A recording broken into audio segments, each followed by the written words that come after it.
La narración comienza en las gélidas y desoladas aguas del océano Ártico. Roberto Walton, un ambicioso explorador en busca de gloria y de un pasaje hacia el Polo Norte, se encuentra con su navío atrapado entre inmensas placas de hielo. En medio de esta desolación, Walton y su tripulación avistan una figura de proporciones gigantescas deslizándose en un trineo tirado por perros a través del hielo hasta que se pierden en la distancia. Poco después, un nuevo témpano de hielo se acerca al barco, llevando consigo otro trineo, destrozado, con un solo perro vivo y un hombre al borde de la extenuación. Este hombre, un europeo demacrado por el sufrimiento, pregunta con extraña urgencia hacia dónde se dirige el barco antes de consentir en ser rescatado. Una vez a bordo, Walton cuida de él, sintiendo una creciente admiración y afecto por aquel extraño de nobles modales, pero espíritu quebrado. Al ver en Walton el mismo fuego de ambición desmedida que a él lo consumió, el hombre, que se presenta como Víctor Frankenstein, decide contarle su historia como una advertencia. Víctor relata una infancia idílica en Ginebra, rodeado por el amor de sus padres, su vivaz prima Elizabeth Lavenza, a quien estaba destinado a desposar,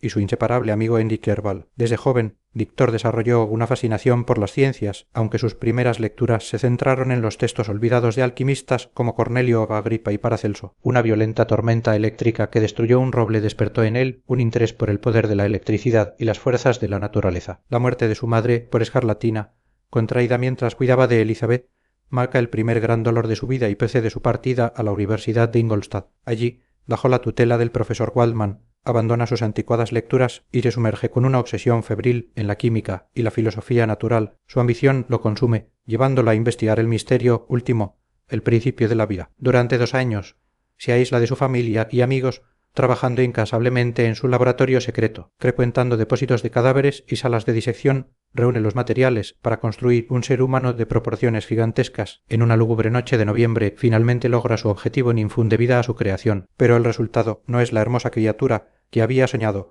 sino un monstruo de piel amarillenta, ojos acuosos y facciones horribles. Aterrado por lo que ha hecho, Víctor huye de su laboratorio, abandonando a la criatura a su suerte. Poco después, Henry Clerval llega a Ingolstadt para estudiar y encuentra a Víctor en un estado de delirio y colapso nervioso. Durante meses, Clerval cuida de su amigo, quien se recupera lentamente, atormentado por la imagen de su creación y el terror de que pueda reaparecer. Ya recuperado y a punto de regresar a Ginebra, Víctor recibe una carta de su padre con una noticia devastadora. Su hermano menor, William, ha sido asesinado. De regreso a casa, durante una tormenta en las afueras de Ginebra, Víctor vislumbra la figura grotesca de su monstruo y comprende al instante que él es el asesino. Sin embargo, guarda silencio sabiendo que nadie creería su fantástica historia. La tragedia se agrava cuando Justine Moritz, una joven sirvienta querida por la familia, es acusada del crimen. En su ropa se encuentra un camafeo con el retrato de la madre de Víctor que huye llevaba el día de su muerte. A pesar de las súplicas de Elizabeth y la convicción interna de Víctor, Justine es declarada culpable y ejecutada. Víctor, sabiéndose el verdadero responsable de esas 2 muertes, se sumerge en una profunda depresión, consumido por la culpa y el remordimiento. Buscando un respiro a su tormento, viaja al valle de Chamonix. En la soledad del glaciar conocido como el Mar de Hielo, es confrontado por su creación. El monstruo, lejos de ser la bestia irracional que Víctor imaginaba, habla con elocuencia y dolor, acusando a su creador de haberle dado vida para luego abandonarlo a un mundo que lo desprecia por su apariencia. Le exige a Víctor que escuche su historia. La criatura narra su despertar a la vida, una confusa avalancha de sensaciones. Describe cómo aprendió a sobrevivir en el bosque, descubriendo el fuego y buscando alimento. Su primer encuentro con humanos resultó en violencia y rechazo, lo que lo llevó a refugiarse en un cobertizo adosado a una pequeña cabaña. Desde allí, observó en secreto a la familia de Laceïc, un anciano ciego, y sus 2 hijos, Félix y Agata. A través de ellos, aprendió sobre el lenguaje, la familia, el amor y la sociedad humana. Conmovido por su bondad, les ayudaba anónimamente, cortando leña para ellos durante la noche. Su educación se aceleró con la llegada de Safie, una joven árabe amada por Félix,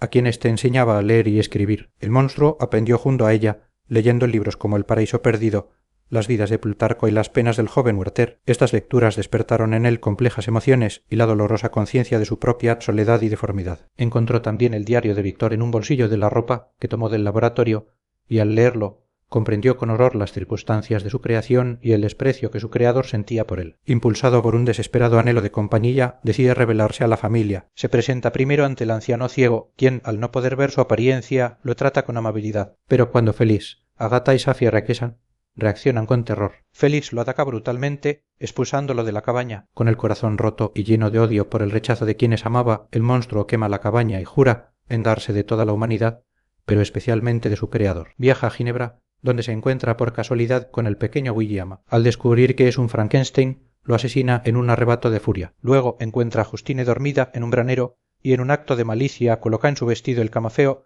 sellando su destino. Tras relatar su historia, el monstruo le hace una demanda a Victor. Debe crearle una compañera, una hembra de su misma especie, con quien pueda compartir su exilio. Si Víctor accede, jura que ambos desaparecerán en las selvas de Sudamérica, para no ser vistos nunca más por ojos humanos. Si se niega, promete desatar una estela de destrucción que hará que Víctor maldiga el día en que nació. Atormentado por la culpa y conmovido a la vez por la soledad de su creación, Víctor acepta a regañadientes. Viaja a Inglaterra con Clerval con el pretexto de avanzar en sus estudios, pero en realidad busca los conocimientos necesarios para su nueva tarea. La presencia de Clerval es un bálsamo para su espíritu, pero la promesa pesa sobre él como una maldición. Se separa de su amigo y se aísla en una remota isla de las Orcadas, en Escocia, para comenzar su inmunda labor. Cuando la creación de la hembra está casi terminada, Víctor es asaltado por terribles dudas. Piensa en la posibilidad de que ella sea más malvada que su compañero, que se niegue a cumplir el pacto, o que juntos den origen a una raza de demonios que aterrorice al mundo. En ese momento ve el rostro del monstruo observándolo a través de la ventana con una sonrisa malévola. En un arrebato de horror y repulsión,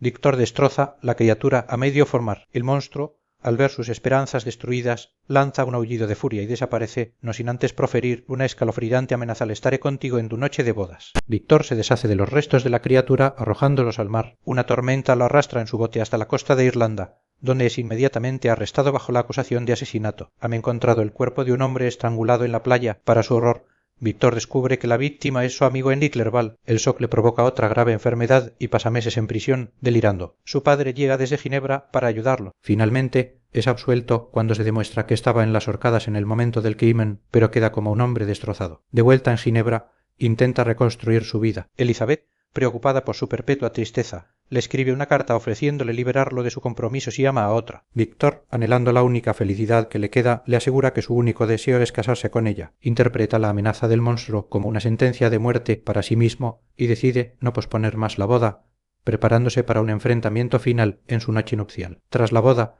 la pareja se retira a una posada en Evian, a orillas del lago. La noche es tensa. Víctor, armado, patrulla la casa esperando el ataque. Pide a Elizabeth que se retire a la habitación mientras él vigila. De repente, un grito desgarrador resuena desde el dormitorio. Víctor corre hacia allí y descubre la verdad de la amenaza del monstruo. Elizabeth yace sin vida sobre la cama, estrangulada. A través de la ventana ve al monstruo, quien con una mueca de triunfo señala el cadáver de su esposa y huye. La muerte de Elizabeth es el golpe final. El padre de Víctor, incapaz de soportar esta última tragedia, muere de pena a los pocos días. Ahora completamente solo en el mundo, Víctor tiene un único propósito: la venganza. Dedica el resto de su vida a perseguir al monstruo por todo el mundo. La caza lo lleva desde el Mediterráneo hasta las estepas de Rusia y finalmente a las vastedades heladas del Ártico. El monstruo, siempre un paso por delante, le deja mensajes y pistas, como si disfrutara del macabro juego. Es en esta persecución final cuando Víctor, exhausto y al borde de la muerte, es rescatado por el barco de Walton. Tras concluir su relato, la salud de Víctor se deteriora rápidamente. Le hace prometer a Walton que si él muere,